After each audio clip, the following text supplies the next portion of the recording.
So lots of you have been asking me to show you how I make my bags out of the old tea wrappers. So this is just a really quick video. Obviously, to begin with, you'll need an old tea packaging sack thing. You need to check for damage. Sometimes they get torn when they're being used and things. And then you'll cut yourself 2 pieces, a front and a back from the wrapper, deciding on which bit you want on the front and the back. And if you keep the bottom bit of the sack, you can reuse that to make a pencil case or something. So anyway, cut yourself a front and a back, and then you'll need a base. I often use old jeans, you know, reclaimed jeans and things like that. So, but this time I've just got some old upholstery fabric. So the piece wants to be as wide as your bits of wrapper, and then as deep as you'd like it to be on your bag when it's folded double. This current piece is about 9 inches. Usually I'd do 10 or 11, but this is what I had available. You're going to clip that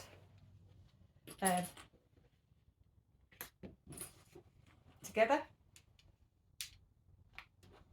and then you want some strap. Now the strap goes right through this section to give it extra strength. So you want that section, and then however long you want your strap. I maybe do mine 25, 26 inches. So that piece is 45, I think. Now this is poly strap, so I will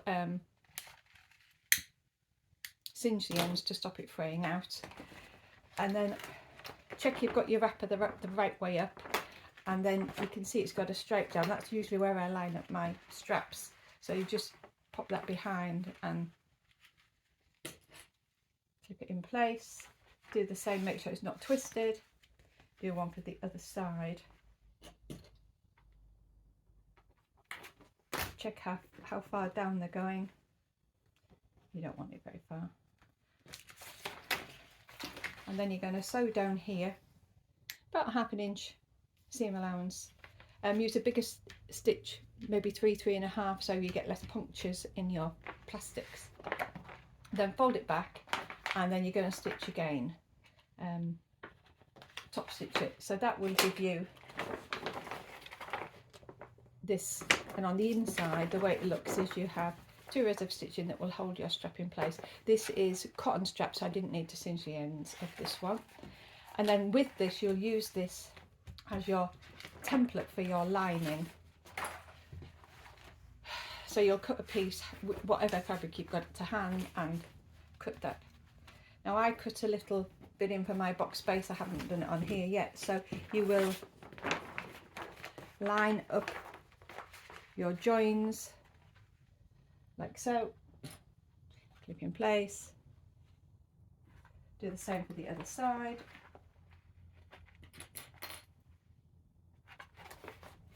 And then you'll mark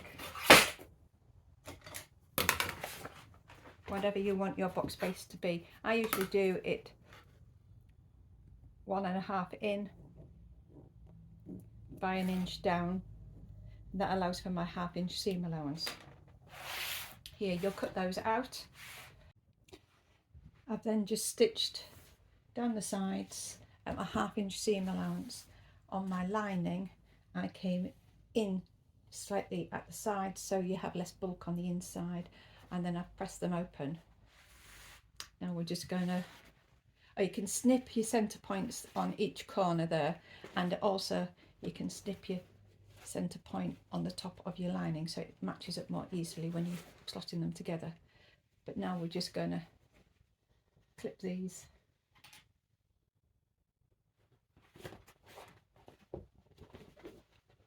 here and here. And we'll do the same with the exterior. Depending on how tough your fabric is, it will you can press that in place, but obviously don't touch your plastic and melt it.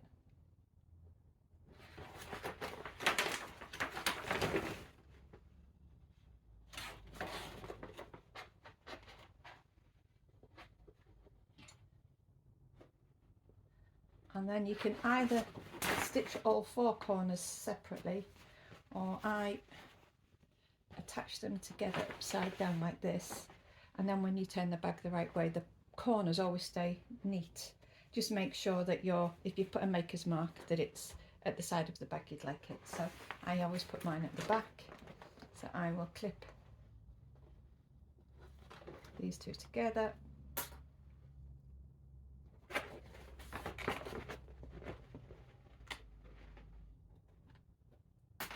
And then I'll just sew that across on each one at the 1/2 inch seam allowance again.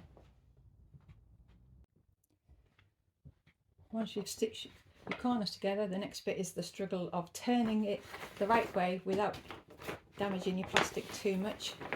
So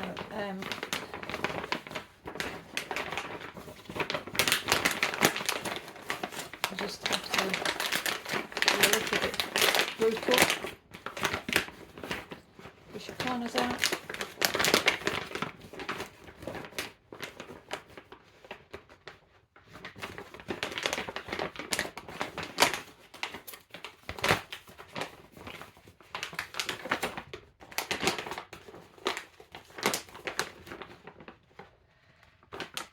And then we're nearly done. So you want to pull your strap up to the point where you know it's going to be. You can put a little clip in place there first,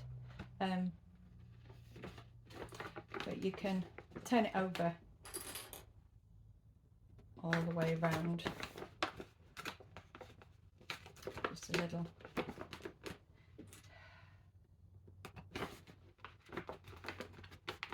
Top edge, and then pull your strap up to the same midpoint on your stripe, flip it over, clip it back on.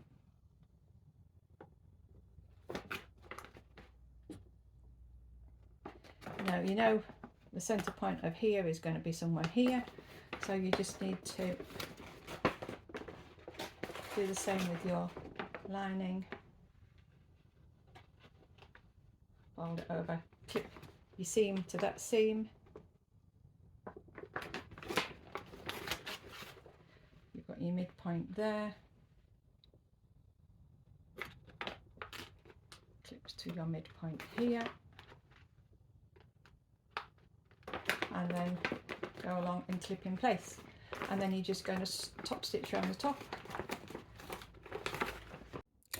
So I'm all clipped up ready to sew, but I actually pull my sewing machine so it's half off the table to sew round. So it's like a cylinder arm, because you can't pin your plastic, of course, because you'd leave holes in it. So you have to use the clips, which if I take this off, it's still not enough clearance for me to sew round and leave the clips in place. So I just pull the machine off the table slightly and then sew round it to do my top stitching. And once you've done that top stitching, I just did one row around that time. Once you've done that top stitching, it's all complete, and by sewing the corners together it keeps its shape better. There you go, one finished bag made out of single-use plastic.